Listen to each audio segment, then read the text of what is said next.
English Senior, January 1999. Get ready, start. Mr. Speaker, sir, I would like to thank all the members who have taken part in the discussion today. At the outset, I want to emphasize that for many centuries, women were given only an inferior status in society and they have all along been denied their rights to education and independent living.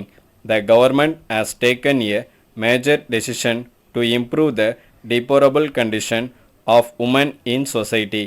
In this connection, we have taken a number of steps to make women develop in all spheres of life by giving them the basic rights to which they are actually entitled. We are now celebrating the year of Golden Jubilee of our independence, and it is gratifying to note that the development of women in our state stands unique when compared to most other parts of the country.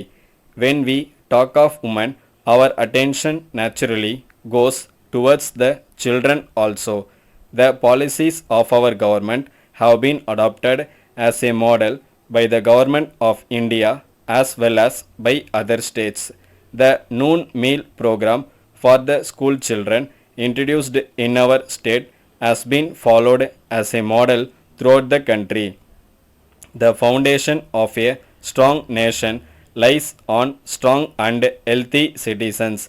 No country in the world can aspire to develop without paying attention to the well being of its future citizens, namely the children. The first 6 years of a child's life is the period when the foundation for good and healthy life is laid. The government is therefore committed to provide child care services like nutrition, immunization, prevention of disease, and preschool education to support the families living below the poverty line. I am happy to inform you that poor students up to the 8th standard are given free uniforms by the government. The Social Welfare Department is also providing healthy food to children from 6 months to 3 years and to pregnant mothers. The department formulates plans and policies for the development of women in the state. You would be happy to note that this year the government has come forward with new schemes for providing institutional care for widows and helpless women in order to help them to rebuild their life once again. 4 service homes are run throughout the state by the Social Welfare Department. I am sure that honorable members would extend their cooperation to the government in running these homes successfully.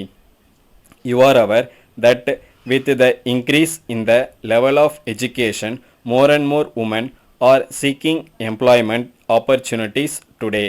This takes them away from their homes and families. Even though many women are coming forward for various jobs, the facilities for their accommodation are not available easily.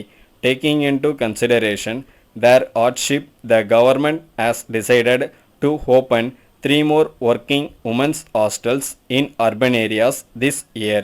Any scheme could be made successful only if the intended beneficiaries have awareness about the existence of such schemes.